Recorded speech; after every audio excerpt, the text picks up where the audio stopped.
मेरे प्रिय 140 करोड़ परिवारजन,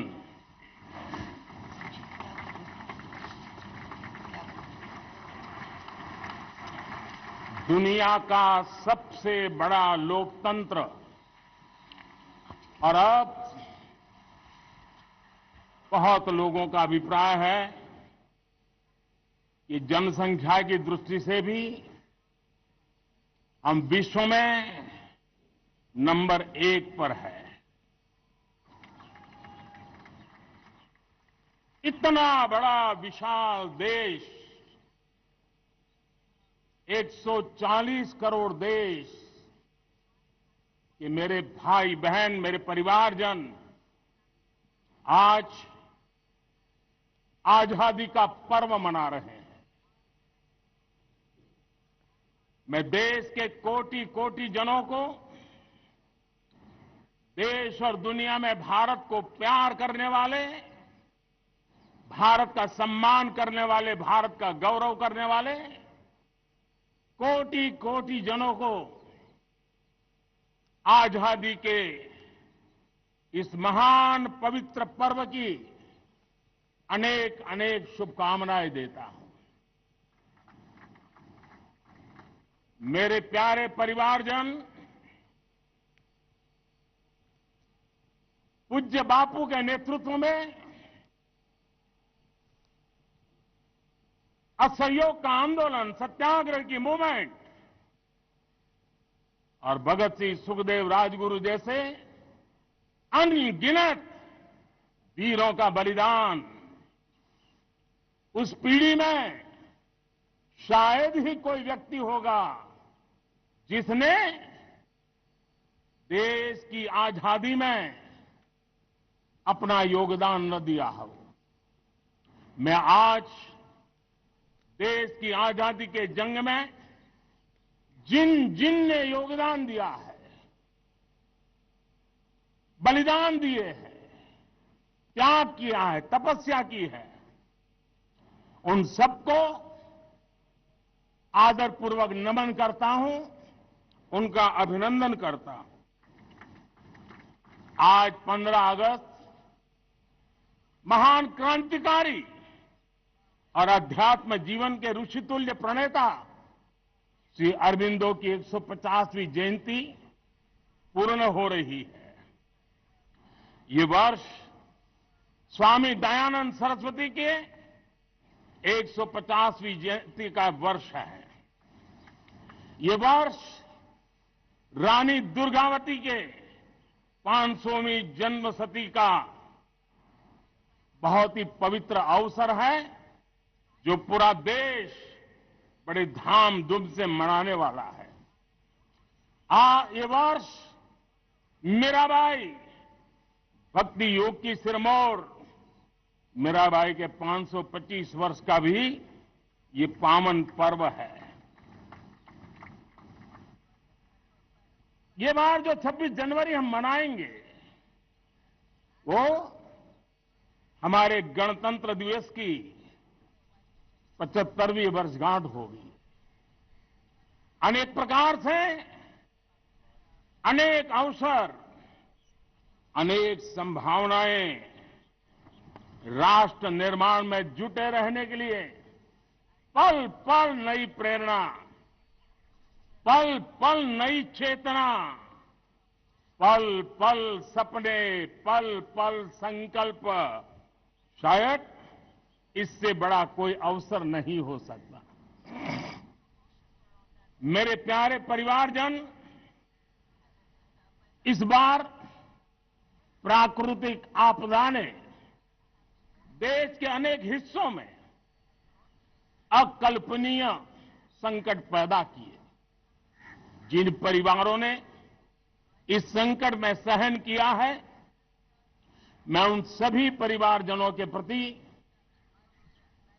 अपनी संवेदना प्रकट करता हूं और राज्य और केंद्र सरकार मिलकर के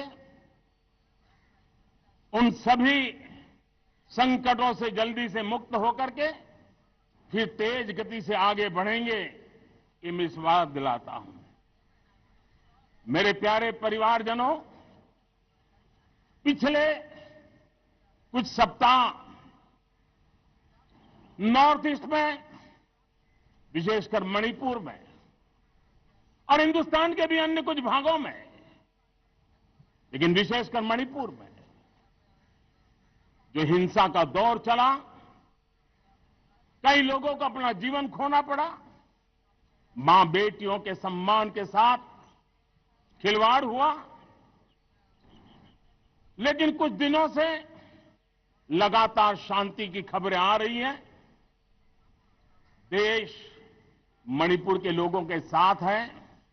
देश मणिपुर के लोगों को पिछले कुछ दिनों से जो शांति बनाए रखी है, उस शांति के पर्व को आगे बढ़ाएं और शांति से ही समाधान का रास्ता निकलेगा।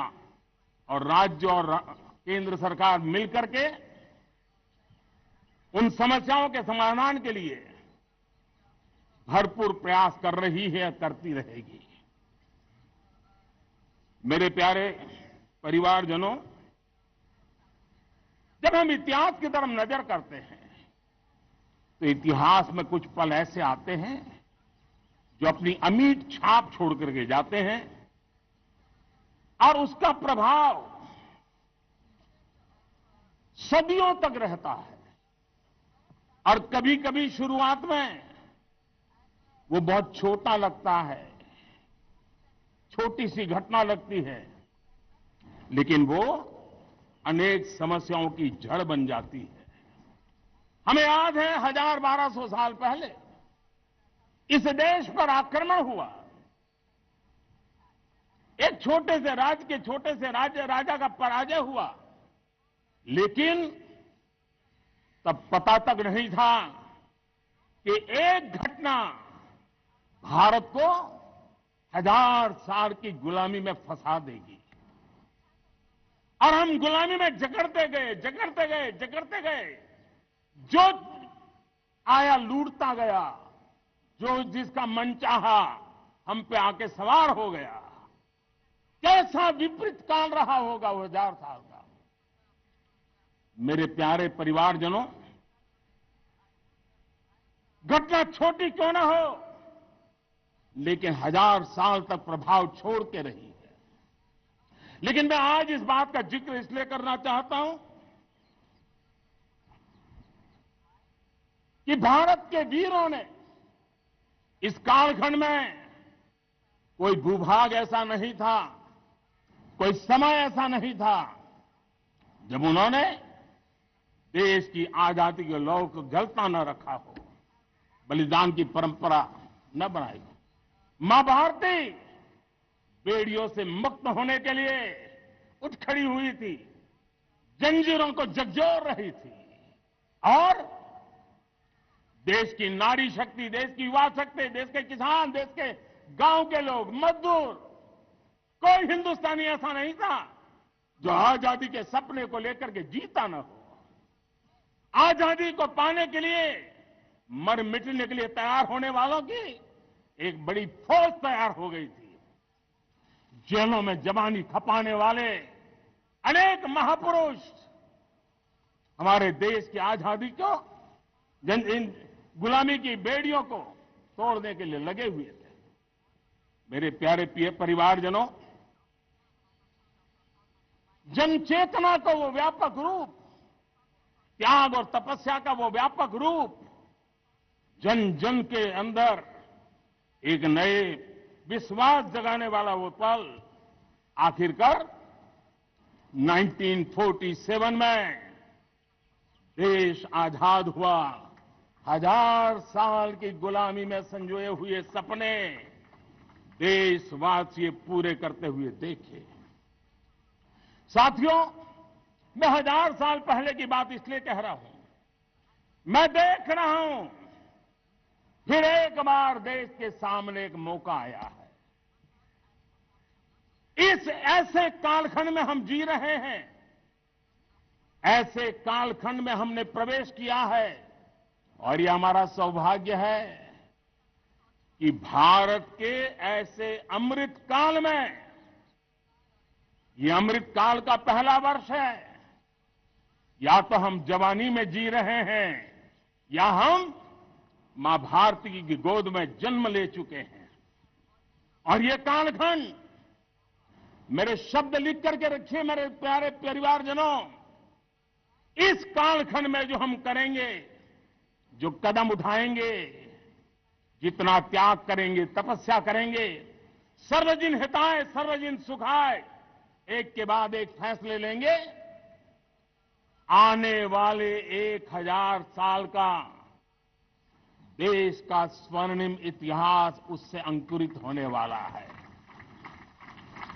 इस कालखंड में होने वाली घटनाएं आगामी 1000 साल के लिए इसका प्रभाव पैदा करने वाली है। गुलामी की मानसिकता से बाहर निकला हुआ देश पंच प्राण को समर्पित होकर के एक नए आत्मविश्वास के साथ आज आगे बढ़ रहा है। नए संकल्पों को सिद्ध करने के लिए वो जी जान से जुड़ रहा है। मेरी भारत माता, जो कभी ऊर्जा का सामर्थ्य था लेकिन राख के ढेर में दबी पड़ी थी, वो भारत मां 140 करोड़ देशवासियों के पुरुषार्थ है, उनकी चेतना से, उनकी ऊर्जा से फिर एक बार जागृत हो चुकी है। मां भारती जागृत हो चुकी है। और मैं साफ देख रहा हूं दोस्तों, यही कालखंड है। पिछले 9-10 साल हमने अनुभव किया है, विश्व भर में भारत की चेतना के प्रति, भारत के सामर्थ्य प्रति एक नया आकर्षण, नया विश्वास, नई आशा पैदा हुई है। और ये प्रकाश पुंज जो भारत से उठा है, वो विश्व को उसमें अपने लिए ज्योति नजर आ रही है। विश्व को एक नया विश्वास पैदा हो रहा है। हमारा सौभाग्य है, कुछ ऐसी चीजें हमारे पास हैं जो हमारे पूर्वजों ने हमें विरासत में दी है और वर्तमान कालखंड ने गढ़ी है। आज हमारे पास डेमोग्राफी है, आज हमारे पास डेमोक्रेसी है, आज हमारे पास डायवर्सिटी है। डेमोग्राफी, डेमोक्रेसी और डायवर्सिटी की ये त्रिवेणी भारत के हर सपने को साकार करने का सामर्थ्य रखती है। आज पूरे विश्व में वहां देशों की उम्र ढल रही है, ढलाव पर है, तब भारत युवान की तरफ ऊर्जावान होकर के बढ़ रहा है। कितने बड़े गौरव का कालखंड है कि आज 30 साल की कम आयु की जनसंख्या दुनिया में सर्वाधिक कहीं है तो ये मेरे भारत मां की गोद में है, ये मेरे देश में है।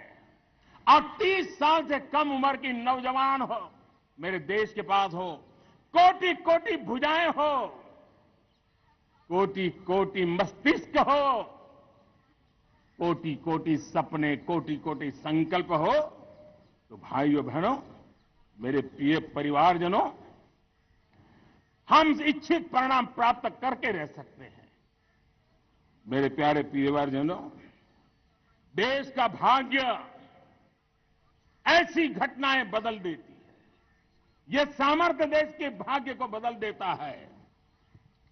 भारत 1000 साल की गुलामी और आने वाले 1000 साल के भव्य भारत के बीच में पड़ाव पर हम खड़े हैं, एक ऐसी संधि पर खड़े हैं। और इसलिए अब हमें न रुकना है, न दुविधा में जीना है। मेरे प्यारे प्रिय परिवारजनों, हमें खोई हुई उस विरासत का गर्व करते हुए, खोई हुई समृद्धि को प्राप्त करते हुए, हमें फिर एक बार, और ये बात मान के चले, हम जो भी करेंगे, हम जो भी कदम उठाएंगे, हम जो भी फैसला लेंगे, वो अगले 1000 साल तक अपनी दिशा निर्धारित करने वाला है, भारत के भाग्य को लिखने वाला है।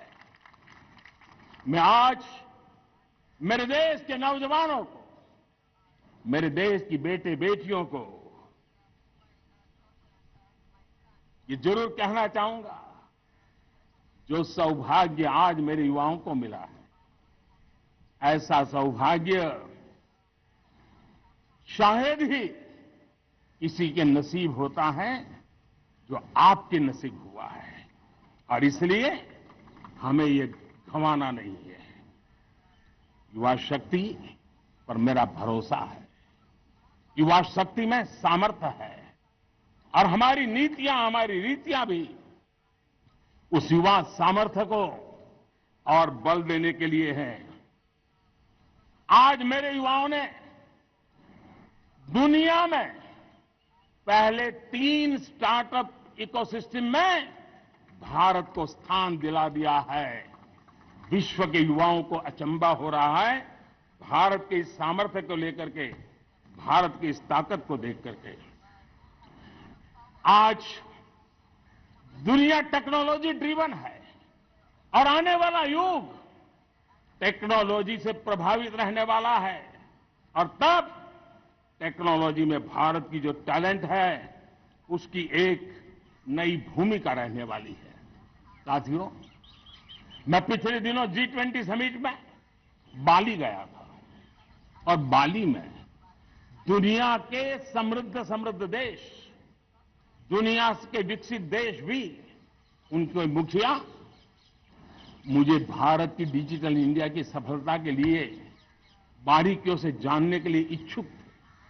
हर कोई इसका सवाल पूछता था, और जब मैं उनको कहता था कि भारत ने जो कमाल किया है ना, वो दिल्ली, मुंबई, चेन्नई तक सीमित नहीं है। भारत ने जो कमाल कर रहा है, मेरे टियर 2, टियर 3 सिटी के युवा भी आज मेरे देश का भाग्य गढ़ रहे हैं, छोटे छोटे स्थान के मेरे नौजवान। और मैं आज बड़े विश्वास से कहता हूं, देश का ये जो सामर्थ्य नया नजर आ रहा है, और इसलिए मैं कहता हूं, हमारे छोटे शहर आकार और आबादी में छोटे हो सकते हैं। ये हमारे छोटे छोटे शहर, हमारे कस्बे आकार और आबादी में छोटे हो सकते हैं, लेकिन आशा और आकांक्षा, प्रयास और प्रभाव वो किसी से कम नहीं है। वो सामर्थ्य उनके अंदर है। नए ऐप्स, नए सॉल्यूशन, टेक्नोलॉजी डिवाइस। अब खेलों की दुनिया देखिए, कौन बच्चे हैं? झुग्गी झोपड़ी से निकले हुए बच्चे आज खेलों की दुनिया में पराक्रम दिखा रहे हैं। छोटे छोटे गांव के, छोटे छोटे कस्बे के नौजवान, हमारी बेटे बेटियां आज कमाल दिखा रही हैं। अब देखिए, मेरे देश की 100 जितनी स्कूल ऐसी हैं जहां के बच्चे सैटेलाइट बना करके सैटेलाइट छोड़ने की तैयारियां कर रही है। आज हजारों टिंकरिंग लैब नए वैज्ञानिकों का गर्भाधान कर रही है। आज हजारों टिंकरिंग लैब लाखों बच्चों को साइंस और टेक्नोलॉजी की राह पर आगे बढ़ने के लिए प्रेरणा दे रही है। मैं मेरे देश के नौजवानों को कहना चाहता हूं, अवसरों की कमी नहीं है। आप जितने अवसर चाहेंगे, ये देश आसमान से भी ज्यादा अवसर आपने देने का सामर्थ्य रखता है। मैं आज लाल किले की प्राचीर से मेरे देश की माताओं, बहनों, मेरे देश की बेटियों को हृदय से अभिनंदन करना चाहता हूं।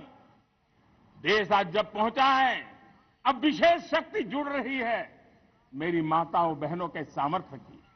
आज देश प्रगति की राह पर चल पड़ा है, तो मैं मेरे किसान भाई बहनों का भी अभिनंदन करना चाहता हूं। ये आप ही का पुरुषार्थ है, ये आप ही का परिश्रम है कि देश आज कृषि क्षेत्र में आगे बढ़ रहा है। मैं मेरे मजदूरों का, मेरे श्रमिकों का, मेरे प्रिय परिवारजन, ऐसे कोटि कोटि श्रमिकों को आज मैं नमन करता हूं, उनका अभिनंदन कर रहा हूं। देश आज जो आधुनिकता की ओर बढ़ रहा है, विश्व की तुलना करने वाले सामर्थ्य के साथ नजर आ रहा है, उसके पीछे मेरे देश के मजदूरों का, मेरे देश के श्रमिकों का बहुत बड़ा योगदान है। आज समय कहता है कि लाल किले की प्राचीर से मैं उनका अभिनंदन करूं, उनका अभिवादन करूं, और ये मेरे परिवारजन 140 करोड़ देशवासी, मेरे इन श्रमिकों का, रेहड़ी पटरी वालों का, फूल सब्जी बेचने वालों का हम सम्मान करते हैं। मेरे देश को आगे बढ़ाने में, मेरे देश को प्रगति की नई ऊंचाई पर ले जाने में प्रोफेशनल्स की बहुत बड़ी भूमिका है, बढ़ती रही है। चाहे साइंटिस्ट हो, चाहे इंजीनियर्स हो, डॉक्टर्स हो, नर्सेज हो, शिक्षक हो, आचार्य हो, यूनिवर्सिटीज हो, गुरुकुल हो, हर कोई मां भारती का भविष्य उज्जवल बनाने के लिए अपनी पूरी ताकत से लगा हुआ है। मेरे प्यारे परिवारजनों, राष्ट्रीय चेतना वो एक ऐसा शब्द है जो हमें चिंताओं से मुक्त कर रहा है, और आज वो राष्ट्रीय चेतना ये सिद्ध कर रही है कि भारत का सबसे बड़ा सामर्थ्य बना है भरोसा, भारत का सबसे बड़ा सामर्थ्य बना है विश्वास। जन जन में हमारा विश्वास, जन जन का सरकार पर विश्वास, जन जन का देश के उज्जवल भविष्य पर विश्वास, और विश्व का भी भारत के प्रति विश्वास। ये विश्वास हमारी नीतियों का है, हमारी रीति का है। भारत के उज्जवल भविष्य को जिस निर्धारित मजबूत कदमों से हम आगे बढ़ा रहे हैं, उसका है। भाइयों बहनों, मेरे प्यारे परिवारजनों, ये बात निश्चित है कि भारत का सामर्थ्य और भारत की संभावनाएं विश्वास की नई बुलंदियों को पार करने वाली है, और ये विश्वास की नई बुलंदियां नए सामर्थ्यों को लेकर के चलनी चाहिए। आज देश में G20 समिट के मेहमान नवाजी का भारत को अवसर मिला है। अब पिछले एक साल से हिंदुस्तान के हर कोने में जिस प्रकार से G20 के अनेक ऐसे आयोजन हुए, अनेक कार्यक्रम हुए हैं, उसने देश के सामान्य मानवीय के सामर्थ्य को विश्व को परिचित करा दिया है, भारत की विविधता का परिचय कराया है, भारत की डायवर्सिटी को दुनिया अचंभे से देख रही है, और उसके कारण भारत के तरफ आकर्षण बढ़ा है, भारत को जानने की, समझने की इच्छा जगी है। उसी प्रकार से आप देखिए एक्सपोर्ट, आज भारत का एक्सपोर्ट के तेजी से बढ़ रहा है, और मैं कहना चाहता हूं दुनिया के एक्सपर्ट्स इन सारे मानदंडों के आधार पर कह रहे हैं कि अब भारत रुकने वाला नहीं है। दुनिया की कोई भी रेटिंग एजेंसी होगी वो भारत का गौरव कर रही है। कोरोना काल के बाद दुनिया एक नए सिरे से सोचने लगी, और मैं विश्वास से देख रहा हूं कि जिस प्रकार से द्वितीय महायुद्ध के बाद, द्वितीय विश्व युद्ध के बाद दुनिया ने एक नया वर्ल्ड ऑर्डर आकार लिया था, मैं साफ साफ देख रहा हूं कि कोरोना के बाद एक नया विश्व ऑर्डर, एक नया ग्लोबल ऑर्डर, एक नया जियोपॉलिटिकल इक्वेशन, ये बहुत तेजी से आगे बढ़ रहा है। जियोपॉलिटिकल इक्वेशन की सारे व्याख्याएं बदल रही है, परिभाषाएं बदल रही है, और मेरे प्यारे परिवारजनों, आप गौरव करेंगे। बदलते हुए विश्व को शेप देने में आज मेरे 140 करोड़ देशवासियों, आपका सामर्थ्य नजर आ रहा है। आप निर्णायक मोड़ पर खड़े हैं। और कोरोना काल में भारत ने जिस प्रकार से देश को आगे बढ़ाया, दुनिया ने हमारे सामर्थ्य को देखा है। जब दुनिया की सप्लाई चेन तहस नहस हो गई थी, बड़ी बड़ी अर्थव्यवस्थाओं पर दबाव था, उस समय भी हमने कहा था हमें विश्व का विकास देखना है तो मानव केंद्रीय होना चाहिए, मानवीय संवेदनाओं से भरा हुआ होना चाहिए और तब जाकर के समस्याओं का सही समाधान निकालेंगे। और कोविड ने हमें सिखाया है या हमें मजबूर किया है, लेकिन मानवीय संवेदनाओं को छोड़ करके हम विश्व का कल्याण नहीं कर सकते। आज भारत ग्लोबल साउथ की आवाज बन रहा है। भारत की समृद्ध विरासत आज दुनिया के लिए एक अवसर बन रहा है। Global economy, global supply chain, इसमें भारत की हिस्सेदारी, मैं पक्का विश्वास से कहता हूं, आज जो भारत ने परिस्थिति पैदा हुई है, आज जो भारत ने कमाया है, वो दुनिया में स्थिरता की गारंटी लेकर के आया है। दोस्तों,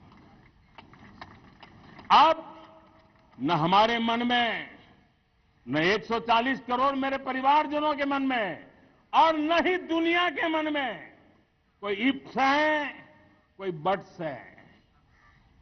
विश्वास बन चुका है। मेरे प्यारे देशवासियों, अब गेंद हमारे पाले में है। हमें अवसर जाने नहीं देना चाहिए, हमें मौका छोड़ना नहीं चाहिए।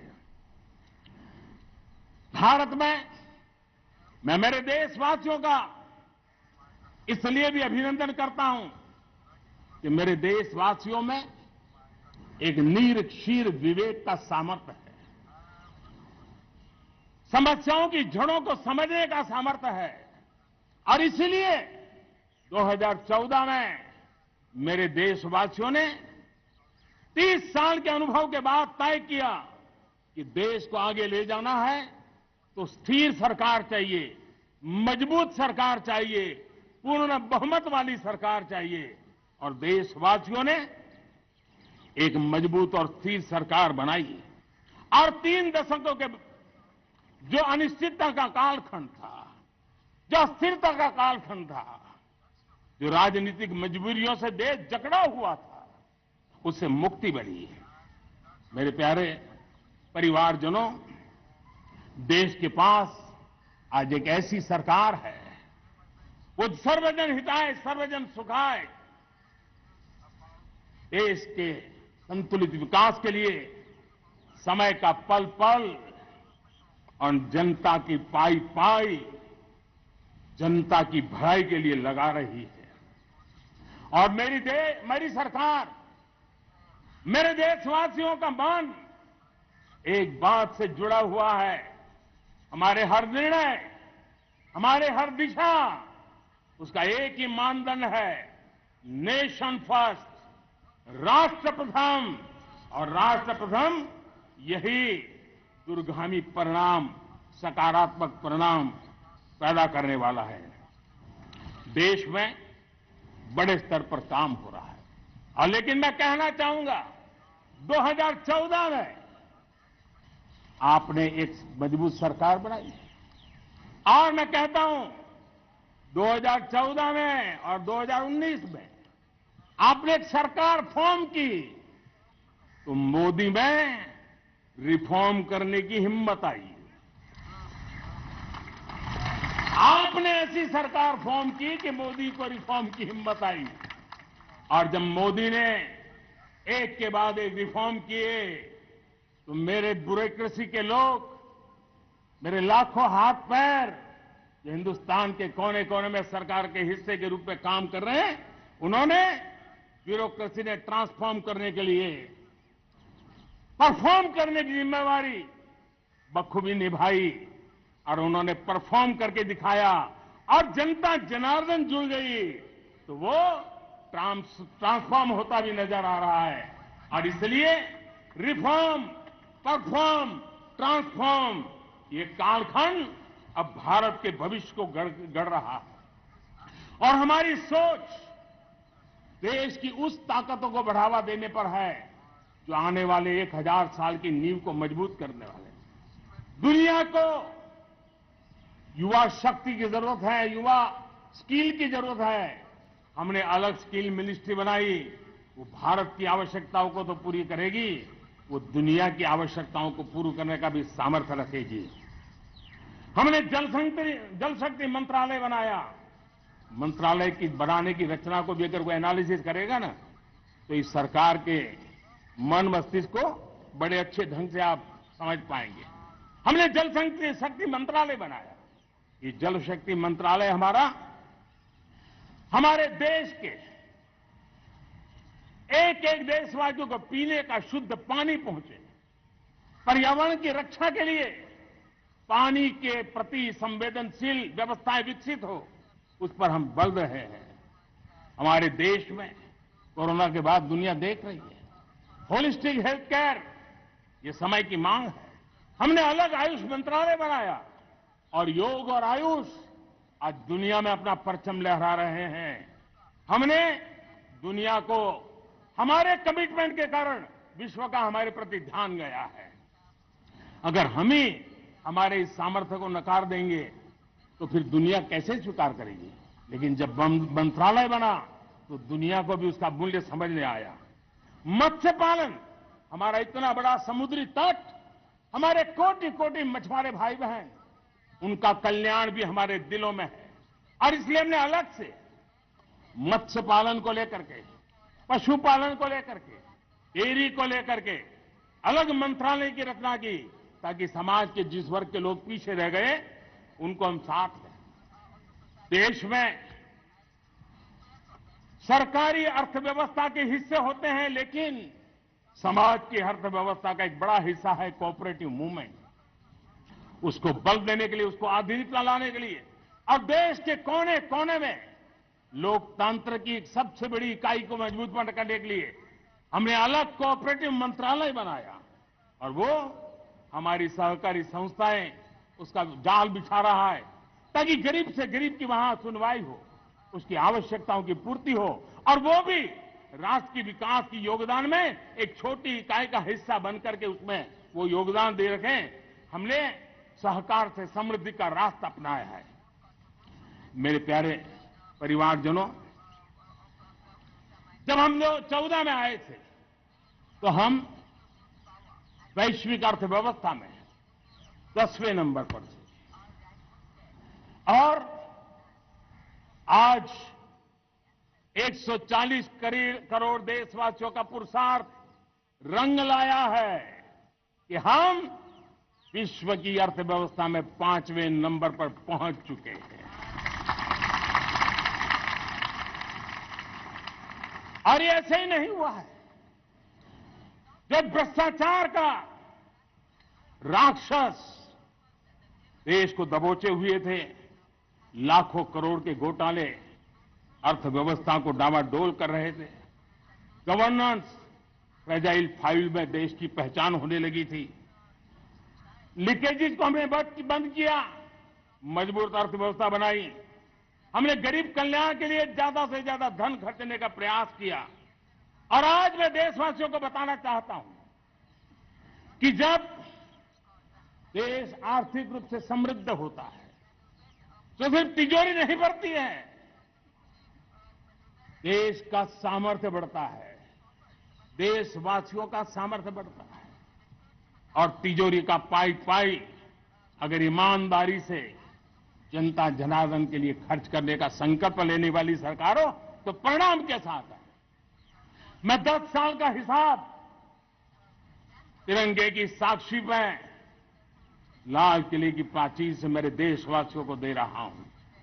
आंकड़े देख करके आपको लगेगा इतना बड़ा बदलाव, इतना बड़ा सामर्थ्य। 10 साल पहले राज्यों को 30 लाख करोड़ रुपए भारत सरकार की तरफ से जाते थे।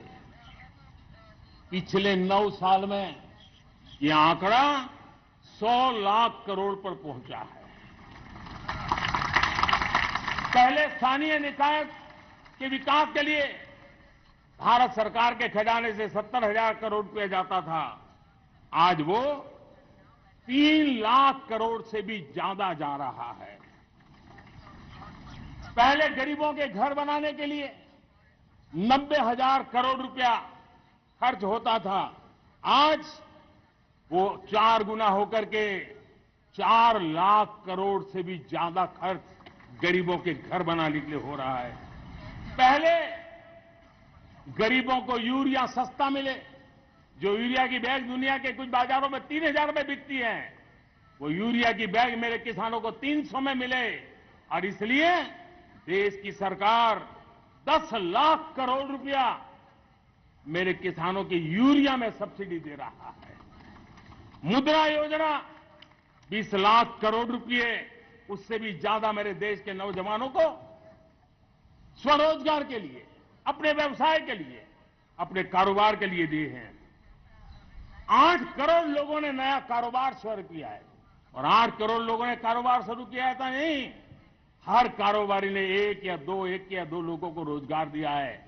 8 से 10 करोड़ नए लोगों को रोजगार देने का सामर्थ्य ये मुद्रा योजना से लाभ लेने वाले 8 करोड़ नागरिकों को रहा है। एमएसएमईज को करीब 3.5 लाख करोड़ रुपए की मदद से कोरोना के संकट में भी उनको डूबने नहीं दिया, मरने नहीं दिया, उनको एक ताकत दी है। 1 रैंक 1 पेंशन मेरे देश के सेना के जवानों का एक सम्मान का विषय था। 70,000 करोड़ रुपया भारत की तिजोरी से आज पहुंचा है, मेरे निवृत्त सेना के नायकों के जेब में, उनके परिवार में पहुंचा है। सभी कैटेगरी में, मैंने तो कुछ ही गिनाए, मैं ज्यादा समय लेना नहीं चाहता। हर कैटेगरी में पहले की तुलना में अनेक गुना धन देश के विकास के लिए, कोने कोने में रोजगार पैदा करने के लिए, पाई पाई का उपयोग भारत का भाग्य बदलने के लिए हो, और इसलिए हमने काम किया है। और मेरे प्यारे प्रियजनों, इतना ही नहीं, हमने इन सारे प्रयासों का परिणाम है कि आज 5 साल के मेरे कार्यकाल में, 5 साल के कार्यकाल में, 5 साल में 13.5 करोड़ मेरे गरीब भाई बहन गरीबी की जंजीरों को तोड़ करके नियो मिडिल क्लास के रूप में बाहर आए हैं। जीवन का इससे बड़ा कोई संतोष नहीं होता। मेरे प्यारे प्रिय परिवारजनों, और जब 13.5 करोड़ लोग गरीबी की इस मुसीबतों से बाहर निकलते हैं, तो कैसी कैसी योजनाएं उनको मदद दी है। उनको आवास योजना का लाभ मिलना, पीएम स्वनिधि से 50,000 करोड़ रुपया रेहड़ी पटरी वालों तक पहुंचाया है। आने वाले दिनों में, आने वाली विश्वकर्मा जयंती पर एक कार्यक्रम हम लागू करेंगे। इस विश्वकर्मा जयंती पर हम करीब 13-15 हजार करोड़ रुपया से, जो परंपरागत कौशल्य से रहने वाले लोग, जो औजार से और अपने हाथ से काम करने वाला वर्ग है, ज्यादातर ओबीसी समुदाय से, हमारे सुथार हो, हमारे सोनार हो, हमारे राजमिस्त्री हो, हमारे कपड़े धोने वाले काम करने वाले लोग हो, हमारे बाल काटने वाले भाई बहन परिवार हो, ऐसे लोगों को एक नई ताकत देने के लिए हम आने वाले महीने में विश्वकर्मा जयंती पर विश्वकर्मा योजना लॉन्च करेंगे और करीब 13-15 हजार करोड़ से उसका प्रारंभ करेंगे। हमने पीएम किसान सम्मान निधि में 2.5 लाख करोड़ रुपया सीधा मेरे देश के किसानों के खाते में जमा किया है। हमने जल जीवन मिशन, हर घर में शुद्ध पानी पहुंचे, 2 लाख करोड़ रुपया खर्च किया है। हमने आयुष्मान भारत योजना, ताकि गरीब को बीमारी के कारण अस्पताल जाने से जो मुसीबत होती थी उसको मुक्ति दिलाना, उसको दवाई मिले, उसका उपचार हो, ऑपरेशन हो, अच्छे से अच्छी हॉस्पिटल में हो। आयुष्मान भारत योजना के तहत 70,000 करोड़ रुपए हमने लगाए हैं। पशुधन, देश ने कोरोना वैक्सीन की बात तो देश को याद है, 40,000 करोड़ रुपए लगाए, वो तो याद है। लेकिन आपको जानकर के खुशी होगी, हमने पशुधन को बचाने के लिए करीब करीब 15,000 करोड़ रुपया पशुधन के टीकाकरण के लिए लगाया है। मेरे प्यारे देशवासियों, मेरे प्यारे परिवारजनों, जन औषधि केंद्रों ने देश के सीनियर सिटीजन्स को, देश के मध्यम वर्गीय परिवार को एक नई ताकत दी है। जिस संयुक्त परिवार में अगर किसी को एक डायबिटीज जैसा हो जाए, 2-3 हजार रुपया दवाई का बिल स्वाभाविक हो जाता है। हमने जन औषधि केंद्र से जो दवाई बाजार में 100 रुपए में मिलती है, वो 10 रुपया, 15 रुपया, 20 रुपए में दी। और आज देश में 1,000 जन औषधि केंद्रों से मेरे इन बीमारी में जिनको दवाई की जरूरत थी, ऐसे लोगों के करीब 20,000 करोड़ रुपया उनके जेब में बचा है। और ये ज्यादातर मध्यम वर्ग के परिवार के लोग हैं। लेकिन आज उसकी सफलता को देखते हुए मैं देशवासियों को कहना चाहता हूं, जैसे हम एक विश्वकर्मा योजना लेकर के समाज के उस वर्ग को छूने वाले हैं, अब देश में 10,000 जन औषधि केंद्र से हम 25,000 जन औषधि केंद्र का लक्ष्य लेकर के आने वाले दिनों में काम करने वाले हैं। मेरे प्यारे परिवारजनों, जब देश में गरीबी कम होती है तो देश की मध्यम वर्ग की ताकत बहुत बढ़ती है। और अगर दुनिया में, और मैं आपको विश्वास दिलाता हूं, आने वाले 5 साल में मोदी का गारंटी है, देश पहले 3 वैश्विक इकोनॉमी में अपना जगह ले लेगा। ये पक्का जगह ले लेगा। आज जो 13.5 करोड़ गरीबी से बाहर आए हुए लोग हैं, वो एक प्रकार से मध्यम वर्ग की ताकत बन जाते हैं। जब गरीब की खरीद शक्ति बढ़ती है तो मध्यम वर्ग की व्यापार शक्ति बढ़ती है। जब गांव की खरीद शक्ति बढ़ती है तब कस्बे और शहर की आर्थिक व्यवस्था और तेज गति से दौड़ती है। और यही इंटरकनेक्टेड हमारा अर्थचक्र होता है। हम उसको बल देकर के आगे चलना चाहते हैं। मेरे प्यारे परिवारजनों, शहर के अंदर जो कमजोर लोग रहते हैं, बिना घर को मुसीबत रहती है, मध्यम वर्ग के परिवार अपना खुद का घर का सपना देख रहे हैं, हम उसके लिए भी आने वाले कुछ सालों के लिए एक योजना लेकर के आ रहे हैं। और जिसमें ऐसे मेरे परिवारजन जो शहरों में अपना घर, शहरों में रहते हैं लेकिन किराए के मकान पर रहते हैं, झुग्गी झोपड़ी में रहते हैं, चाल में रहते हैं, अनऑथराइज्ड कॉलोनीज में रहते हैं, ऐसे मेरे परिवारजन अगर अपना मकान बनाना चाहते हैं तो बैंक से जो लोन मिलेगा उसके ब्याज के अंदर राहत देकर के लाखों रुपयों की मदद करने का हमने निर्णय किया है। मेरे मध्यम वर्ग के परिवार को जब 2 लाख से 7 लाख इनकम टैक्स की सीमा बढ़ जाती है तो सबसे बड़ा लाभ सैलरी क्लास को होता है, मेरे मध्यम वर्ग को होता है। इंटरनेट का डेटा बहुत महंगा था 2014 के पहले, आज दुनिया का सबसे सस्ता इंटरनेट का डेटा का खर्चा हो रहा है। हर परिवार के पैसे बच रहे हैं। मेरे प्यारे परिवारजनों, विश्व कोरोना के बाद अभी तक उभर नहीं पाया है। युद्ध ने फिर एक नई मुसीबत पैदा की है। आज दुनिया महंगाई के संकट से जूझ रही है। पूरी दुनिया की अर्थव्यवस्था को महंगाई ने दबोच के रखा है। हम भी दुनिया से जिन सामान की जरूरत होती है लाते हैं, तो हमें सामान तो इंपोर्ट करते हैं, हमारा दुर्भाग्य है कि हमें महंगाई भी इंपोर्ट करनी पड़ती है, क्योंकि पूरी दुनिया को महंगाई ने जकड़ के रखा है। लेकिन मेरे प्यारे परिवारजनों, भारत ने महंगाई को नियंत्रित रखने के लिए भरसक प्रयास किए।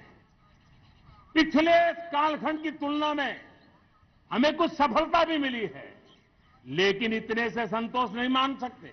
दुनिया से हमारी चीजें अच्छी है, इतने बात से हम सोच नहीं सकते। मुझे तो मेरे देशवासियों को महंगाई की बोझ कम से कम हो, इस दिशा में और भी कदम उठाने हैं और हम उस कदम को उठा के रहेंगे।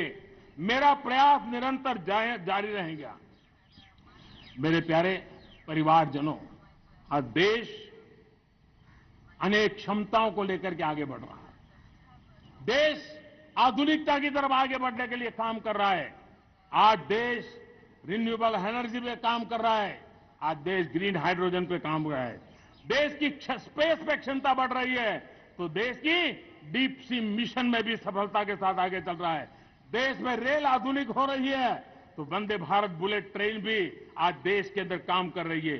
गांव गांव पक्की सड़कें बन रही है तो इलेक्ट्रिक बसें, मेट्रो की रचना भी आज देश में हो रहे हैं। आज गांव गांव तक इंटरनेट पहुंच रहा है तो क्वांटम कंप्यूटर के लिए भी देश तय कर रहता है।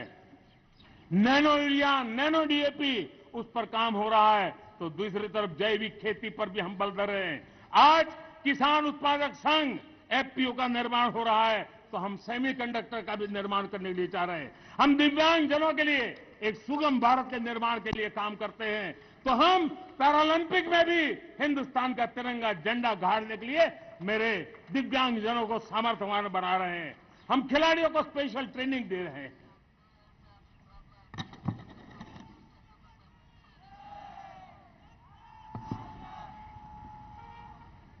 आज भारत पुरानी सोच, पुराने ढर्रे को छोड़ करके लक्ष्यों को तय करके लक्ष्यों को प्राप्त करने की योजना से चल रहा है।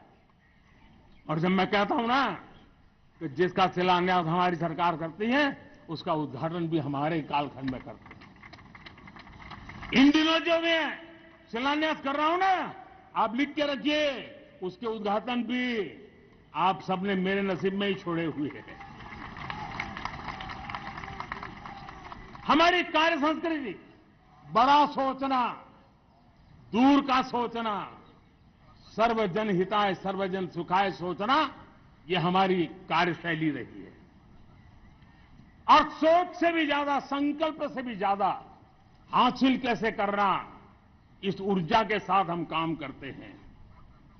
हमने आजादी के काल अमृत महोत्सव में 75,000 अमृत सरोवर बनाने का संकल्प किया था। उस समय हमने हर जिले में 75 अमृत सरोवर बनाना संकल्प किया था। करीब 50-55 हजार अमृत सरोवर की कल्पना की थी। लेकिन आज करीब 75,000 अमृत सरोवर का काम निर्माण हो रहा है। ये अपने आप में बहुत बड़ा काम हो रहा है। जनशक्ति और जल शक्ति की ताकत भारत के पर्यावरण की रक्षा में भी काम आने वाली है। 18,000 गांवों तक बिजली पहुंचाना, जनधन बैंक खाते खोलना, बेटियों के लिए शौचालय बनाना, सारे टारगेट समय के पहले पूरी शक्ति से पूरे करेगा। और जब भारत ठान लेता है तो उसे पूरा करके रहता है। ये हमारा ट्रैक रिकॉर्ड कहता है। 200 करोड़ वैक्सीनेशन का काम, दुनिया हमें जब पूछती है 200 करोड़ सुनती है, उनकी आंखें फट जाती है। इतना बड़ा काम ये मेरे देश के आंगनवाड़ी वर्कर, हमारी आशा वर्कर, हमारी हेल्थ वर्कर, उन्होंने करके दिखाया। यह मेरे देश का सामर्थ्य है। 5G को रोल आउट किया, दुनिया में सबसे तेज गति से 5G रोल आउट करने वाला मेरा देश है। 700 से अधिक जिलों तक हम पहुंच चुके हैं और अब 6G की भी तैयारी कर रहे हैं। हमने टास्क फोर्स बना दिया है। रिन्यूएबल एनर्जी, हम टारगेट से पहले चले हैं। हमने रिन्यूएबल एनर्जी 2030 का जो टारगेट तय किया था 21-22 में इसको पूरा कर दिया। हमने इथेनॉल में 20% ब्लेंडिंग की बात कही थी, वो भी हमने समय से 5 साल पहले पूरा कर दिया। हमने $500 बिलियन के एक्सपोर्ट की बात की थी, वो भी समय के पहले $500 बिलियन से ज्यादा कर दिया। हमने तय किया, जो हमारे देश में 25 साल से चर्चा हो रही थी कि देश में नई संसद बने, पार्लियामेंट का कोई सत्र ऐसा नहीं था नई संसद के। ये मोदी है, समय के पहले नई संसद बना करके रख दिया। मेरे प्यारे भाई बहनों, ये काम करने वाली सरकार है, निर्धारित लक्ष्यों को पार करने वाली सरकार है। ये नया भारत है, ये आत्मविश्वास से भरा हुआ भारत है। ये संकल्पों को चरितार्थ करने के लिए जी जान से जुटा हुआ भारत है। और इसलिए ये भारत न रुकता है, ये भारत न थकता है, ये भारत न हाँफता है और न ही ये भारत हारता है। और इसलिए मेरे प्यारे परिवारजनों, आर्थिक शक्ति बढ़ी है तो हमारी सामरिक शक्ति को भी एक नई ताकत मिली है। हमारी सीमाएं पहले से अधिक सुरक्षित हुई है और मेरे सीमा पर बैठे हुए मेरे जवान जो देश की सीमाओं की रक्षा कर रहे हैं और मेरे देश की आंतरिक सुरक्षा के संभालने वाले यूनिफॉर्म फोर्सेस, मैं आजादी के इस पावन पर्व पर उनको भी अनेक अनेक बधाई देते हुए मेरी बात को आगे बढ़ाता हूं। सेना का अधिकरण हो, हमारी सेना युवा बने, हमारी सेना बैटल के लिए रेडी, युद्ध योग्य बने, इसलिए निरंतर रिफॉर्म का काम आज हमारी सेना में हो रहा है। मेरे प्यारे परिवारजनों, आए दिन हम लोग सुना करते थे, यहां बम धमाका हुआ, वहां बम धमाका हुआ, हर जगह पे लिखा हुआ रहता था कि इस बैग को मत छूना, अनाउंसमेंट होते रहते थे।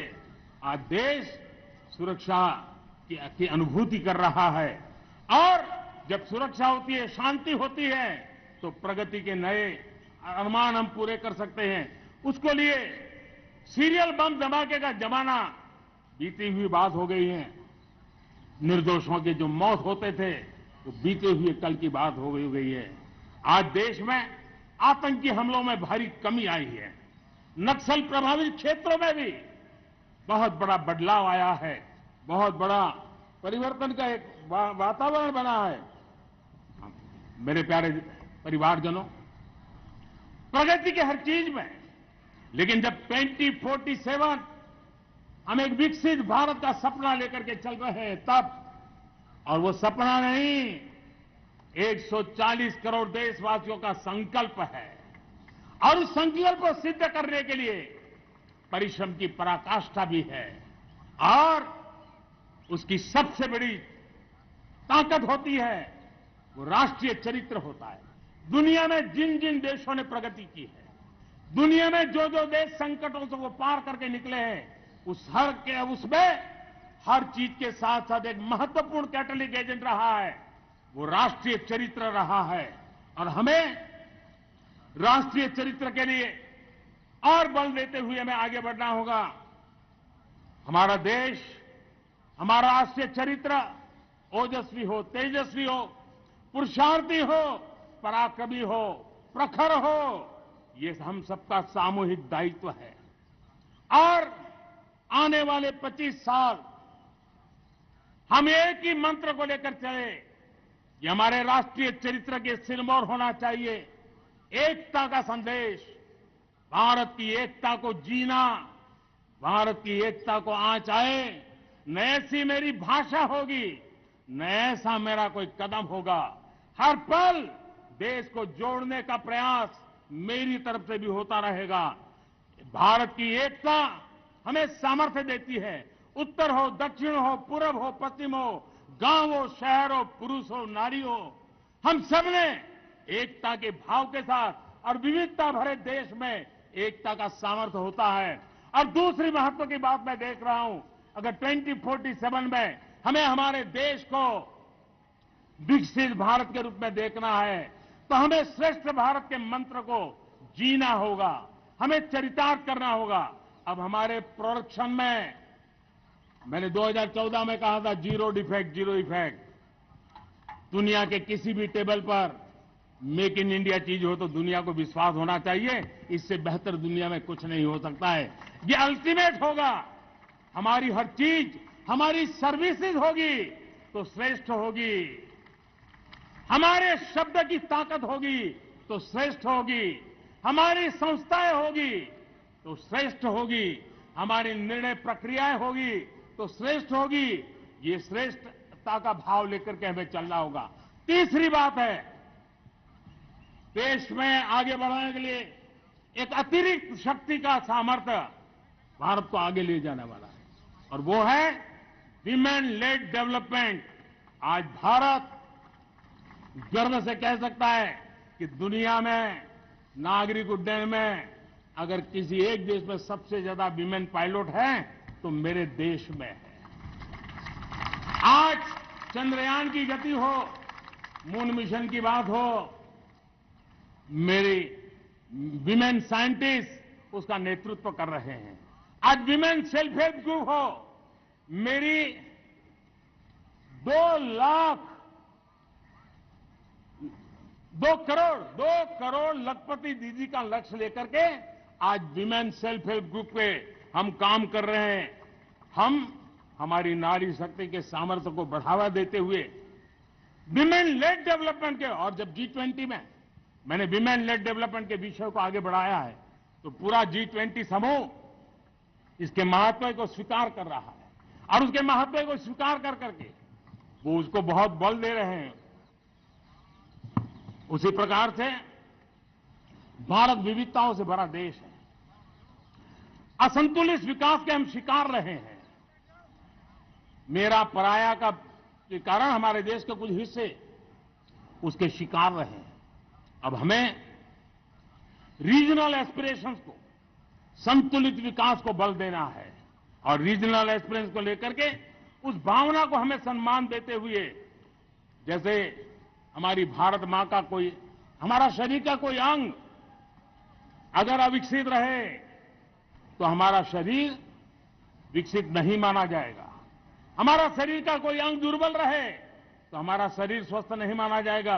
वैसे ही मेरी भारत माता, उसका कोई एक भूभाग भी, समाज का कोई तबका भी अगर दुर्बल रहे तो मेरी भारत माता समर्थ है, स्वस्थ है, ऐसा बैठ करके हम नहीं बैठ सकते।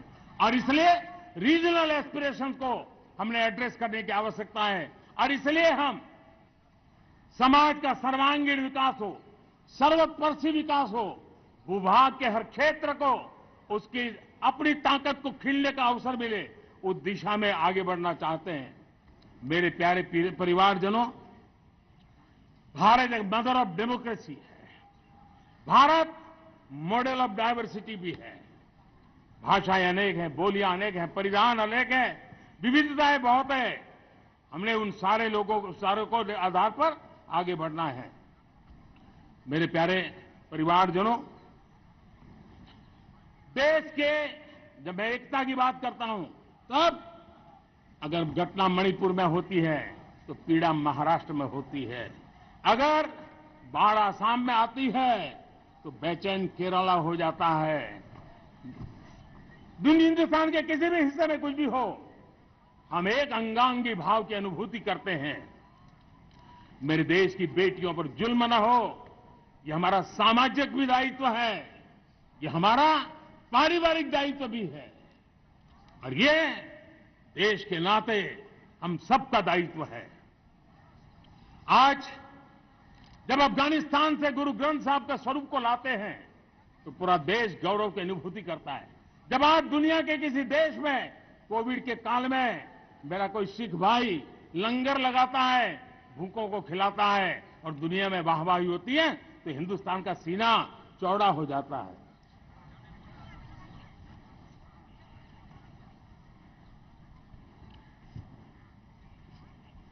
मेरे प्यारे परिवारजनों, हमारे लिए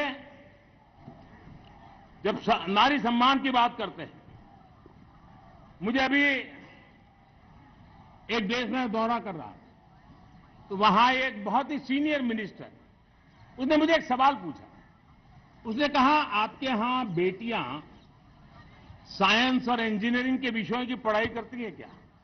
उसमें क्या था, मैंने उनको कहा, आज मेरे देश में लड़कों से ज्यादा बेटियां आज स्टेम यानी साइंस, टेक्नोलॉजी, इंजीनियरिंग और मैथ्स, अधिकतम भाग मेरी बेटियां ले रही है। तो उनके लिए अचरज था। ये सामर्थ्य आज हमारे देश का देख रहा है। मेरे प्यारे परिवारजनों, आज 10 करोड़ महिलाएं विमेन सेल्फ हेल्प में जुड़ी हुई है और विमेन सेल्फ हेल्प ग्रुप के साथ आप गांव में जाएंगे तो आपको बैंक वाली दीदी मिलेगी, आपको आंगनवाड़ी वाली दीदी मिलेगी, आपको दवाई देने वाली दीदी मिलेगी। और अब मेरा सपना है 2 करोड़ लखपति दीदी बनाने का, गांव में 2 करोड़ लखपति दीदी। और इसके लिए एक नया अभिगम भेजा। साइंस और टेक्नोलॉजी, हमारे गांव की महिलाओं का भी सामर्थ्य देखता हूं मैं, और इसलिए हम एक नई योजना सोच रहे हैं कि हमारे एग्रीकल्चर सेक्टर में टेक्नोलॉजी आए, एग्रीटेक को बल मिले। इसलिए विमेन सेल्फ हेल्प ग्रुप की बहनों को हम ट्रेनिंग देंगे, ड्रोन चलाने की, ड्रोन रिपेयरिंग की हम ट्रेनिंग देंगे, और हजारों ऐसे विमेन सेल्फ हेल्प ग्रुप को भारत सरकार ड्रोन देगी, ट्रेनिंग देगी, और हमारे एग्रीकल्चर के काम में ड्रोन की सेवाएं उपलब्ध हो। इसके लिए हम शुरुआत करेंगे। प्रारंभ हम 15,000 विमेन सेल्फ हेल्प ग्रुप के द्वारा ये ड्रोन की उड़ान का हम आरंभ कर रहे हैं। मुझे विश्वास है कि इसके कारण हमारे परिवारजनों का, मेरे प्यारे परिवारजनों, आज देश आधुनिकता की तरफ बढ़ रहा है। हाईवे हो, रेलवे हो, एयरवे हो, हाईवेज हो, इंफॉर्मेशन वेज, वाटरवेज हो, कोई क्षेत्र ऐसा नहीं है जिस क्षेत्र को आगे बढ़ाने की दिशा में आज देश काम न करता हो। पिछले 9 वर्ष में तटीय क्षेत्रों में हमने, आदिवासी क्षेत्र में, हमारे पहाड़ी क्षेत्र में विकास को बहुत बल दिया है। हमने पर्वतमाला, भारतमाला ऐसी योजनाओं के द्वारा समाज के उस वर्ग को हमने बल दिया है। हमने गैस की पाइपलाइन से हमारे पूर्वी भारत को जोड़ने का काम किया है। हमने अस्पतालों की संख्या बढ़ाई है, हमने डॉक्टर की सीटें बढ़ाई है ताकि हमारे बच्चे डॉक्टर बनने का सपना पूरा कर सके। हमने मातृभाषा में पढ़ाने पर बल दिया है, अब मातृभाषा में वो पढ़ाई कर सके उस दिशा में। और मैं भारत की सुप्रीम कोर्ट का भी धन्यवाद करता हूं कि भारत की सुप्रीम कोर्ट ने कहा है कि आप जो जजमेंट देंगे उसका जो ऑपरेटिव पार्ट होगा वो जो अदालत में आया है उसकी भाषा में उसको उपलब्ध होगा। मातृभाषा का महात्मा आज बढ़ रहा है। मेरे प्यारे भाई परिवारजनों, आज तक हमारे देश के जो बॉर्डर विलेज हैं, हमने वाइब्रेंट बॉर्डर विलेज का एक कार्यक्रम शुरू किया है। और वाइब्रेंट बॉर्डर विलेज, अब तक इसके लिए कहा जाता था देश के आखिरी गांव। हमने उस पूरी सोच को बदला है। वो देश का आखिरी गांव नहीं है, सीमा पर जो नजर आ रहा है वो मेरे देश का पहला गांव है। अगर सूरज उगता है पूरब में तो उस तरफ के गांव में पहली सूरज की किरण आती है। अगर सूरज ढलता है तो इस तरफ के गांव में आखिरी किरण उसका लाभ मिलता है। ये मेरे पहले गांव है और मुझे खुशी है कि आज मेरे इस कार्यक्रम के विशेष मेहमान, ये जो पहले गांव है, सीमावर्ती गांव है, उसके 600 प्रधान आज इस लाल किले की प्राचीर के इस महत्वपूर्ण कार्यक्रम का हिस्सा बनने के लिए आए। पहली बार वो इतनी दूर तक आए हैं, नए संकल्प और सामर्थ्य के साथ जुड़ने के लिए आए हैं। मेरे प्यारे परिवारजनों, हमने संतुलित विकास के लिए एस्पिरेशनल डिस्ट्रिक्ट, एस्पिरेशनल ब्लॉक की कल्पना की और आज उसके सुखद परिणाम मिल रहे हैं। आज राज्य के जो नॉर्मल पैरामीटर्स हैं, जो एस्पिरेशनल डिस्ट्रिक्ट कभी बहुत पीछे थे, वो आज राज्य में भी अच्छा करने लग गए हैं। और मुझे विश्वास है कि आने वाले दिनों में ये हमारे आकांक्षी जिले, हमारे आकांक्षी बॉल अवश्य आगे बढ़ेंगे। जैसे मैंने कहा था, भारत का चरित्र की चर्चा कर रहा था, तो मैंने पहला कहा था भारत की एकता, दूसरा कहा था भारत श्रेष्ठता की तरफ बल दें, तीसरा कहा था विमेन लेड डेवलपमेंट की मैंने बात कही थी, और मैं आज एक बात और कहना चाहता हूं कि हम जैसे रीजनल एस्पिरेशन मैंने चौथी बात कही थी, पांचवी महत्व की बात और भारत ने उस दिशा में ध्यान, और वो है हमारा राष्ट्रीय चरित्र विश्व मंगल के लिए सोचने वाला होना चाहिए। हमें देश को इतना मजबूत बनाना है जो विश्व मंगल के लिए भी अपनी भूमिका अदा करे। और आज कोरोना के बाद मैं देख रहा हूं जिस प्रकार से संकट की घड़ी में देश ने दुनिया की मदद की, उसका परिणाम है कि आज दुनिया में हमारा देश एक विश्व मित्र के रूप में, विश्व का अटूट साथी के रूप में आज मेरे देश की पहचान बनी है। हमें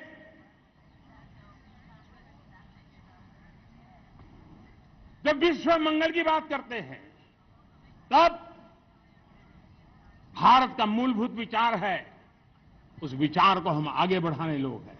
और मुझे खुशी है कि आज अमेरिकी संसद के भी कई चुने हुए गणमान्य प्रतिनिधि भी आज हमारे 15 अगस्त के इस अवसर में हमारे बीच में मौजूद है। भारत की सोच कैसी है, हम विश्व मंगल की बात को कैसे आगे बढ़ाते हैं। अब देखिए, हम जब सोचते हैं तो क्या कहते हैं, हमने दुनिया के सामने ये दर्शन रखा है और दुनिया उस दर्शन को लेकर के हमारे साथ जुड़ रही है। हमने कहा one sun, one world, one grid. Renewable energy के क्षेत्र में एक बहुत बड़ा हमारा स्टेटमेंट है, आज दुनिया उसको स्वीकार कर रही है। कोविड के बाद हमने दुनिया को कहा हमारा अप्रोच होना चाहिए वन अर्थ, वन हेल्थ। समस्याओं का समाधान तभी होगा जब मानव को, पशु को, पौधे को बीमारी के संबंध में समान रूप से एड्रेस किया जाएगा, तब जाकर के हम करेंगे। हमने G20 समिट के लिए दुनिया के सामने कहा है one world, one family, one future. इस सोच को लेकर के चल रहे हैं। हमने क्लाइमेट को लेकर के दुनिया जो संकट से जूझ रही है, हमने रास्ता दिखाया है, लाइफ मिशन लॉन्च किया है, लाइफस्टाइल फॉर एनवायरमेंट।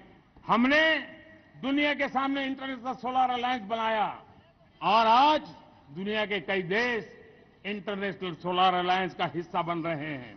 हमने बायोडायवर्सिटी का महत्व देखते हुए बिग कैट अलायंस की व्यवस्था को हमने आगे बढ़ाया है। हमने प्राकृतिक आपदा के कारण, ग्लोबल वार्मिंग के कारण इंफ्रास्ट्रक्चर का जो नुकसान होता है, उसके लिए दूरगामी व्यवस्थाओं की जरूरत है और इसलिए coalition for disaster resilient infrastructure, CDRI, एक समाधान के रूप में दुनिया को दिया है। विश्व आज समुद्रों को संघर्ष का केंद्र बना रहा है, तब हमने दुनिया को सागर का प्लेटफॉर्म दिया है जो वैश्विक समुद्रिक शांति की गारंटी बन सकता है। हमने पारंपरिक चिकित्सा पद्धतियों को बल देते हुए WHO का एक ग्लोबल लेवल का सेंटर हिंदुस्तान में बनाने की दिशा में काम किया है। हमने योग और आयुष के द्वारा विश्व कल्याण और विश्व के स्वस्थता की दिशा में काम किया है और आज भारत विश्व मंगल की मजबूत नींव डाल रहा है। इस मजबूत नींव को आगे बढ़ाना हम सबका काम है, हम सबकी जिम्मेवारी है। मेरे प्यारे परिवारजनों, सपने अनेक है, संकल्प साफ है, नीतियां स्पष्ट है, नीयत के सामने कोई सवाल या निशान नहीं है, लेकिन कुछ सच्चाइयों को हमें स्वीकार करना पड़ेगा और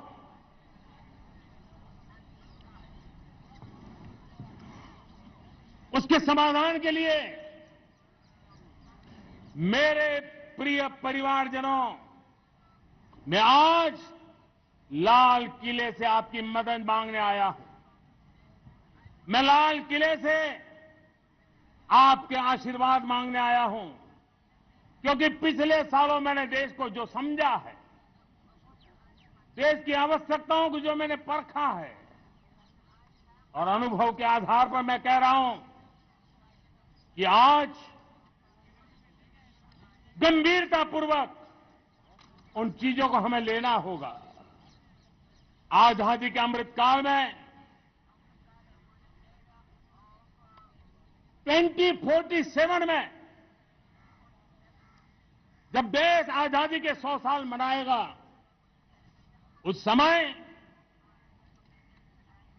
दुनिया में भारत का तिरंगा झंडा विकसित भारत का तिरंगा झंडा होना चाहिए।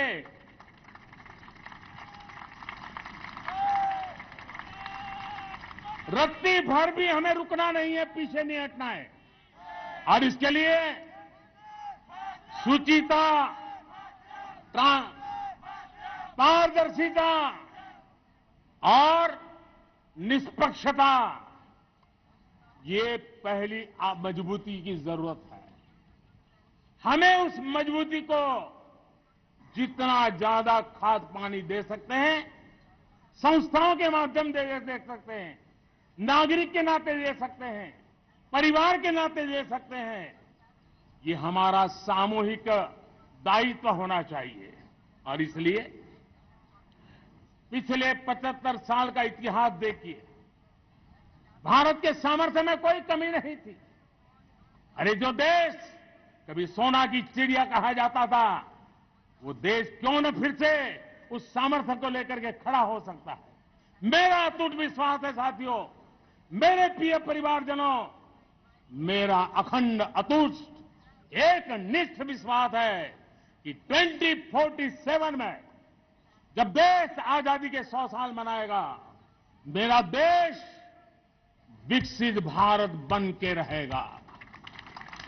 और ये मैं मेरे देश के सामर्थ्य के आधार पर कह रहा हूं, मेरे उपलब्ध संसाधनों के आधार पर कह रहा हूं, और सबसे ज्यादा 30 से कम आयु वाली मेरी युवा शक्ति के भरोसे कह रहा हूं, मेरी माताओं बहनों के सामर्थ्य के भरोसे कह रहा हूं।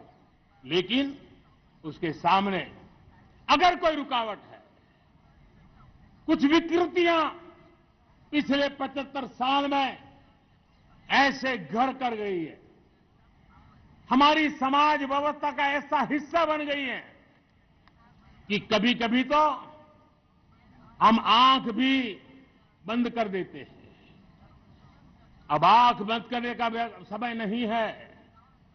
अगर सपनों को सिद्ध करना है, संकल्प को पार करना है, तो हमें ये आंख मिचौली बंद करके, आंख में आंख मिला करके 3 बुराइयों से लड़ना बहुत समय की मांग है।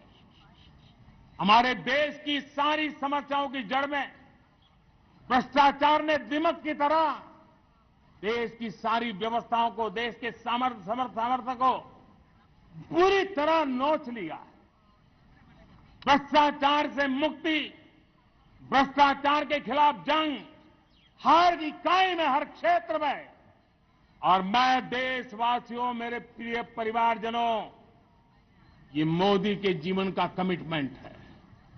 ये मेरे व्यक्तित्व का एक कमिटमेंट है कि मैं भ्रष्टाचार के खिलाफ लड़ाई लड़ता रहूंगा।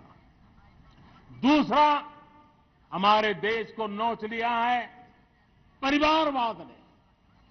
इस परिवारवाद ने देश को जिस प्रकार से जकड़ के रखा है, उसने देश के लोगों का हक छीना है। और तीसरी बुराई तुष्टीकरण की है। ये तुष्टीकरण में भी देश के मूलभूत चिंतन को, देश के सर्व समावेशक हमारे राष्ट्रीय चरित्र को दाग लगा दिए हैं, तहस-नहस कर दिया है इन लोगों ने। और इसलिए मेरे प्यारे देशवासियों, इसलिए मेरे प्यारे परिवारजनों, हमें इन 3 बुराइयों के खिलाफ पूरे सामर्थ्य के साथ लड़ना है। भ्रष्टाचार, परिवारवाद, तुष्टीकरण, ये चुनौतियां हमारे ये ऐसी चीजें पनपी है जो हमारे देश के लोगों का जो आकांक्षा है उसका दमन करती है। हमारे देश के कुछ लोगों के पास जो छोटा मोटा सामर्थ्य है उसका शोषण करती है। ये ऐसी चीजें हैं जो हमारे लोगों की आशा आकांक्षाओं को सवाल या निशान में गाड़ देती है। हमारे गरीब हो, हमारे दलित हो, हमारे पिछड़े हो, हमारे पसमानदा हो, हमारे आदिवासी भाई बहन हो, हमारी माताएं बहनें हो, हमने सबने उनके हकों के लिए इन 3 बुराइयों से मुक्ति पानी है। हमें भ्रष्टाचार के खिलाफ एक नफरत का माहौल बनाना है। जैसे गंदगी हमें नफरत पैदा करती है ना मन में, गंदगी पसंद नहीं है, ये सार्वजनिक जीवन की इससे बड़ी कोई गंदगी नहीं हो सकती। और इसलिए हमारे स्वच्छता अभियान को एक नया मोड़ ये भी देना है कि हमें भ्रष्टाचार से मुक्ति पानी है। सरकार टेक्नोलॉजी से भ्रष्टाचार की मुक्ति के लिए बहुत प्रयास कर रही है। आपको जानकर के हैरानी होगी, इस देश में पिछले 9 साल में एक काम मैंने ऐसे किया, आंकड़ा सुनोगे तो लोग कहेंगे मोदी ऐसा करता है, जैसे 10 करोड़ लोग करीब करीब जो गलत फायदा उठाते थे वो मैंने रोक दिया। तो आप में से कोई कहेगा आपने लोगों से अन्याय कर दिया। जी नहीं, ये 10 करोड़ कौन लोग थे? ये 10 करोड़ वो लोग थे जिनका जन्म ही नहीं हुआ था और उनके नाम पर उनके विडो हो जाते थे, वो वृद्ध हो जाते थे, वो दिव्यांग हो जाते थे, फायदे लिए जाते थे। 10 करोड़ ऐसे बेनामी जो चीजें चलती थी उसको रोकने का पवित्र काम, भ्रष्टाचारियों की संपत्ति जो हमने जब्त की है ना, वो पहले की तुलना में 20 गुना ज्यादा की है।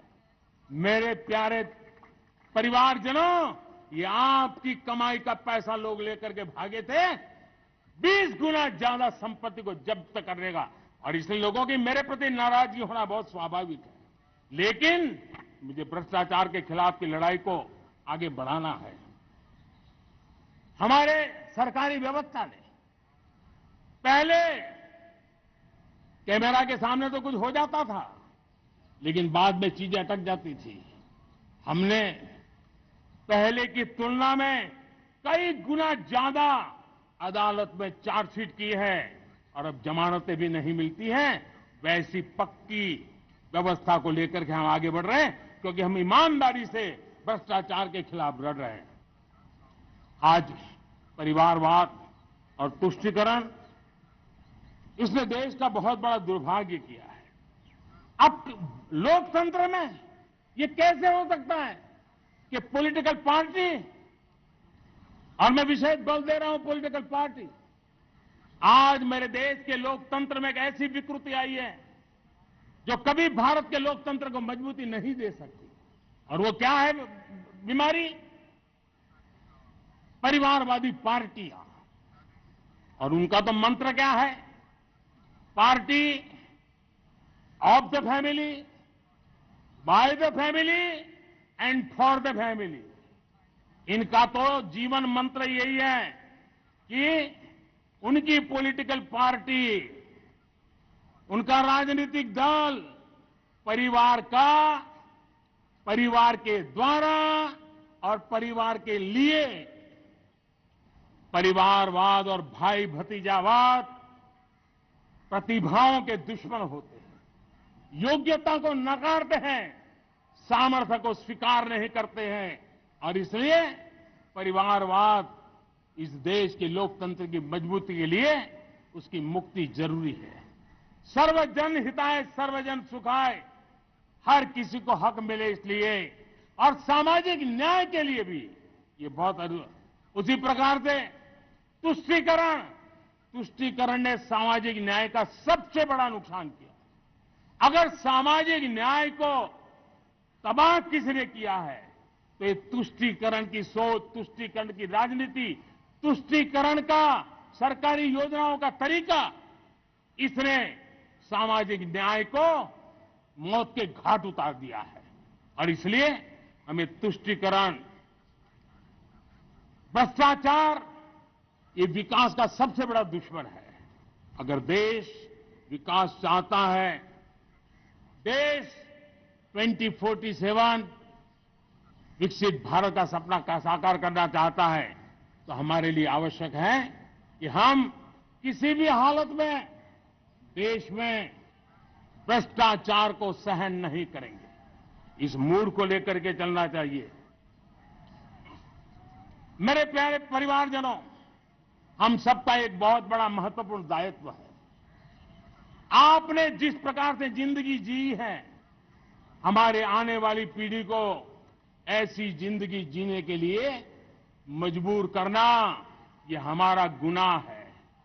यह हमारा दायित्व है कि हमारे आने वाली पीढ़ी को हम ऐसा समृद्ध देश दें, ऐसा संतुलित देश दें, ऐसा सामाजिक न्याय की धरोहर वाला देश दें, ताकि छोटी छोटी चीजों को पाने के लिए उन्हें कभी भी संघर्ष न करना पड़े।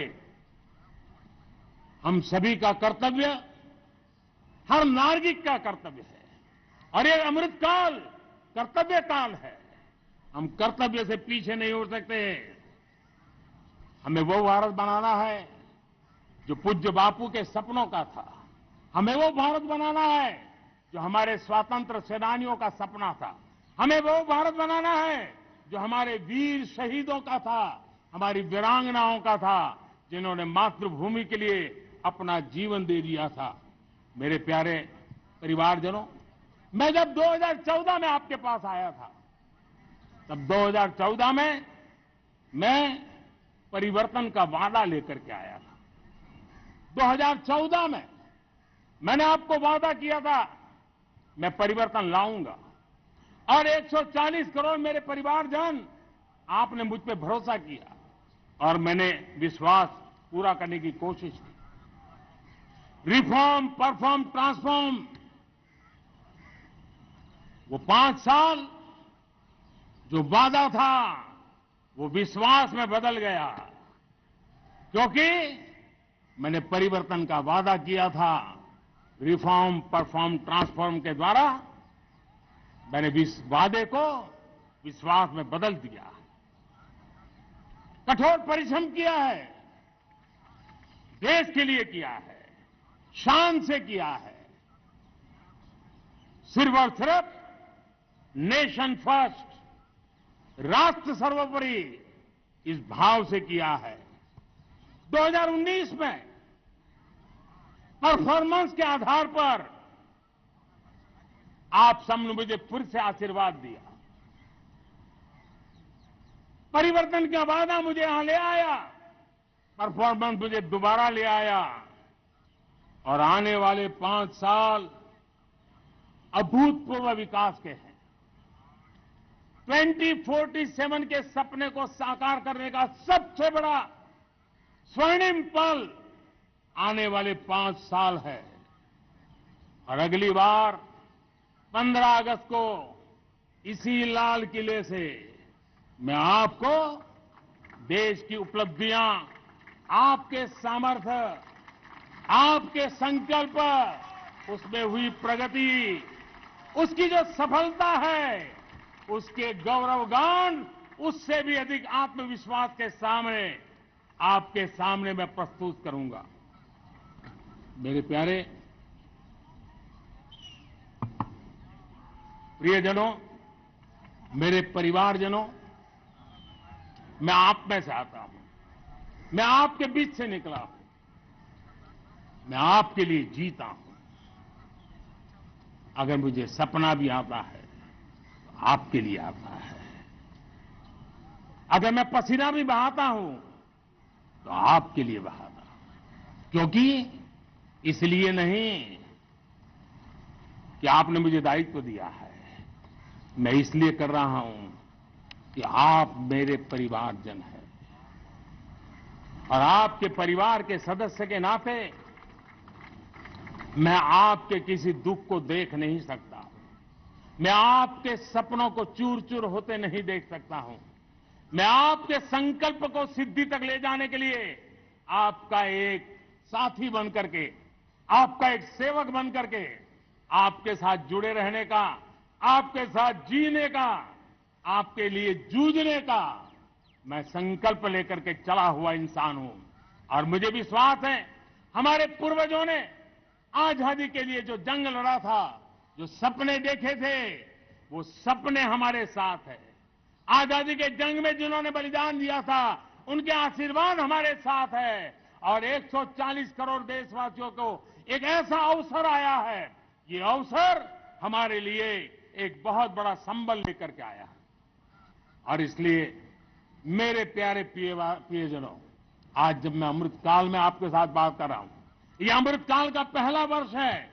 ये अमृतकाल के पहले वर्ष पर जब मैं आपसे बात कर रहा हूं, तो मैं आपको पूरे विश्वास से कहना चाहता हूं, चलता चलाता काल चक्र, चलता चलाता काल चक्र, अमृत काल का भाल चक्र, चलता चलाता काल चक्र, अमृत काल का भाल चक्र, सबके सपने, सबके सपने, अपने सपने, सबके सपने, अपने सपने, पनपे सपने सारे, सबके सपने, अपने सपने, पनपे सपने सारे,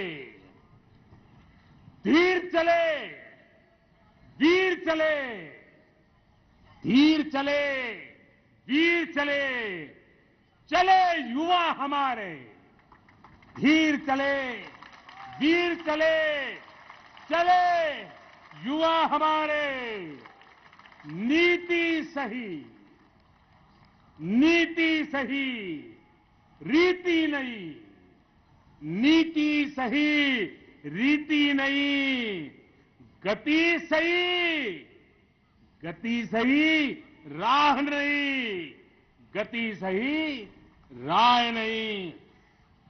चुनो, चुनो चुनौती, चुनो चुनौती सीना तान, चुनो चुनौती सीना तान, जग में बढ़ाओ देश का नाम, चुनो चुनौती सीना तान, जग में बढ़ाओ देश का नाम। मेरे प्यारे परिवारजन, हिंदुस्तान के कोने कोने में बैठे हुए मेरे परिवारजन, दुनिया के कोने कोने में जाकर के बसे हुए मेरे परिवारजन, आप सबको आजादी के पावन पर्व की फिर एक बार मैं बहुत बहुत शुभकामनाएं देता हूं। ये अमृतकाल हम सबके लिए कर्तव्य काल है। ये अमृतकाल हम सबको मां भारती के लिए कुछ कर गुजारने का काल है। आजादी का जब जंग चल रहा था 1947 के पहले, जो पीढ़ी ने जन्म लिया था उन्हें देश के लिए मरने का मौका मिला था। वो देश के लिए मरने के लिए मौका नहीं छोड़ते थे, लेकिन हमारे नसीब में देश के लिए मरने का मौका नहीं है। लेकिन हमारे लिए देश के लिए जीने का ये इससे बड़ा कोई अवसर नहीं होता। हमें पल पल देश के लिए जीना है। इसी संकल्प के साथ इस अमृतकाल में 140 करोड़ देशवासियों के सपने संकल्प भी बनाने हैं। 140 करोड़ देशवासियों के संकल्प को सिद्धि में भी परिवर्तित करना है। और 2047 का जब तिरंगा झंडा फहरेगा तो विश्व एक विकसित भारत का गुणगान करता होगा। इसी विश्वास के साथ, इसी संकल्प के साथ मैं आप सबको अनेक अनेक शुभकामनाएं देता हूं, बहुत बहुत बधाई देता हूं। जय हिंद, जय हिंद, जय हिंद। भारत माता की, भारत माता की, भारत माता की। वंदे वंदे